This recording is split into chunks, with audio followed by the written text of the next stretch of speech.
يا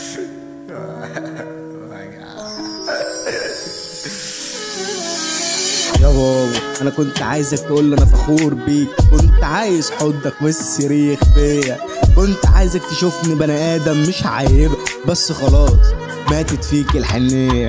كبرت على قسوتك بس ما بقتش شبه، انا قررت اكون اب تاني مش نسخه منك. كبرت في بيت كله زعيق وضرب على الفاضي، نظرة خوف في عيني وهو شايفها عادي، كل ما اقول تعبت يرد استرجل يواطي. ابعد عني بقى انا كارهك اصلا، مش عايز منك حضنك ولا عايز فلوسك.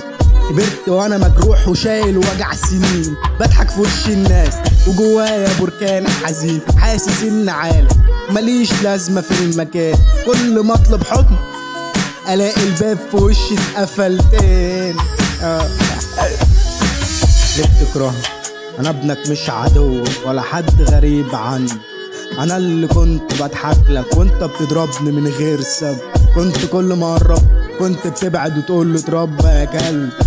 اللي بتكره انا ابنك مش عدو ولا حد غريب عني، انا اللي كنت بضحك لك وانت بتضربني من غير سبب، كنت كل ما اقرب كنت بتبعد وتقول له اتربى يا كلب.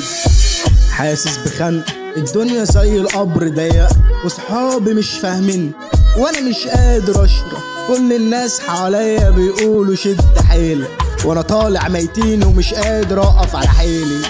بقيت بعدي الايام مش عايز حاجه غير ان انام مرتاح، يا دنيا انا مخنوق مش لاقي مخرج، انا مش ضعيف بس كل ضربه بتسحب مني اكتر.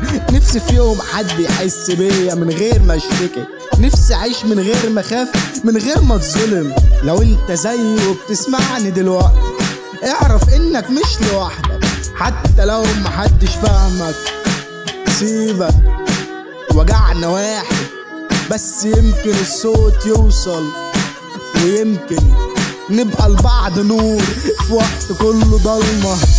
اللي بتكره انا ابنك مش عدوك ولا حد غريب عني، انا اللي كنت بضحك لك وانت بتضربني من غير سبب، كنت كل ما اقرب كنت بتبعد وتقول له اتربى يا كلب.